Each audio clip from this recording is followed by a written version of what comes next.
Salut, ici Kamikaze. Quand on a l'opportunité de piloter un avion comme le Harvard, on a parfois la chance d'aller rendre hommage à des militaires tombés en service. C'est ce qui s'est produit le 30 octobre 2021. J'ai été contacté par mon ami adjudant-chef à l'escadron 438 à Saint-Hubert afin d'organiser un passage lors d'une cérémonie pour commémorer deux pilotes de l'escadron qui se sont abîmés dans le fleuve Saint-Laurent en mars 1951 à bord de la chasseur de Havilland Vampire. Donc, le 31 mars 1951, décolle de la base de Saint-Hubert deux chasseurs vampires de l'escadron 438 avec à leur bord le chef d'escadron Guy Hackett qui est âgé de 32 ans. C'est un vétéran de la Seconde Guerre mondiale où il pilotait des Mosquitos de nuit au-dessus de l'Allemagne sur des missions de type Intruder. Dans l'autre avion, on a le lieutenant d'aviation Robert Leeper. Après une heure de vol, c'est le temps de retourner à la base, mais la météo s'est détériorée. Les pilotes décident donc de descendre sous la couche nuageuse et de remonter le fleuve jusqu'à la base. Malheureusement, ceux-ci touchent la surface parsemée de glace, les deux avions se désintègrent, tuant les deux pilotes sur le coup. Le corps de Guy Hackett ne fut jamais retrouvé, malheureusement, mais Robert Leeper fut retrouvé sur une plage des environs le 7 juin de la même année. Lors de la cérémonie, un mémorial allait être dévoilé à la mémoire de Guy Hackett en la présence de son frère. Un reportage a été effectué par Radio-Canada sur les recherches pour retrouver le vampire qui est toujours au fond du fleuve. Je vous invite à cliquer sur la bannière qui apparaît en haut pour aller visionner ce reportage-là. Le lien est également dans la description du vidéo. Et aussi, vous pouvez trouver un lien vers un live de la cérémonie, un live Facebook de la cérémonie et des informations complémentaires sur l'écrasement des deux vampires. Pour ce qui est du Harvard, nous devions partir de la chute et nous positionner de l'autre côté du fleuve, en face du parc où allait avoir lieu la cérémonie, afin de faire un passage à une heure bien précise.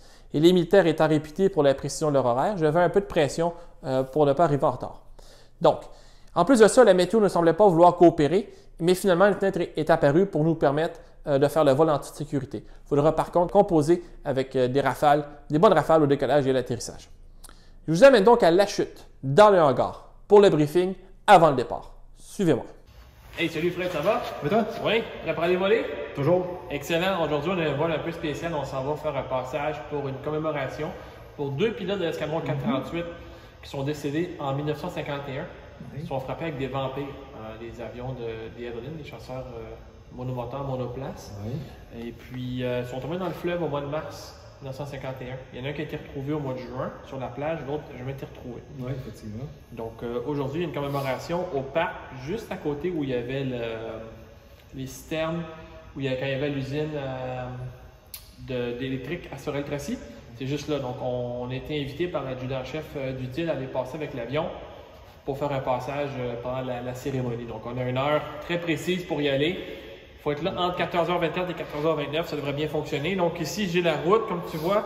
Le défaut aujourd'hui, c'est la météo avec les plafonds bas, mais la visibilité devrait rester bonne. On va peut-être avoir un peu de pluie. Donc, on va partir de la chute, on va diriger vers la rivière des Outaouais, ensuite le lac des Deux-Montagnes, Hudson, Oka, et on prend la route Alpha au-dessus de la rivière des Mélines. On va passer jusqu'à côté de Mascouche, et ensuite, on va suivre le fleuve jusqu'à Lanoraie, en face du fleuve. Et là, on aura juste à traverser le fleuve au moment opportun pour venir faire le passage. Comme on avait déjà discuté, ça va être un passage vertical du parc. Ensuite, un virage vers la gauche de 270 degrés, repasser parallèle au fleuve et on revient à la chute. Donc, on regarde peut-être à 1h30 de vol, 1h45 de vol. Donc, comme je disais, les défis, ça va être le vent, les plafonds bas, peut-être la pluie. Est-ce que tu vois quelque chose d'autre qui pourrait venir aujourd'hui s'importuner? Non, la seule chose que moi, ça aurait été le plafond bas. Mais à part ça, non, je pense pas que. Mais encore là, le plafond. Pour l'instant, c'est pas un problème. Oui, pour l'instant, c'est pas un problème. On va vérifier ça. Comme toujours, si tu vois quelque chose en vol qui ne fait pas ton affaire, tu me le dis. Tu vas être en communication avec l'adjudant-chef, avec les applications de messagerie pour avoir nos mises à jour. Et puis aussi, on va être au-dessus de l'eau. Hein. Je pense que c'est une bonne idée. On va mettre nos je pense qu'on va mettre ceinture de sauvetage. On ne sait jamais. Oui, puis. On veut jamais les utiliser. Non. Mais... Aujourd'hui, on va essayer aussi l'application ForFlight Passenger. Ben oui. Pour pouvoir suivre le tracé du vol. J'ai hâte d'avoir ça. Donc, on va sortir. Oui, on sort l'avion et on s'en va. On sort.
J'espère que vous avez apprécié ce vol des plus intéressants. Voler et tourner en rond, c'est bien, mais lorsque le but est d'aller rendre hommage à des militaires, c'est une bonne action qui fait du bien.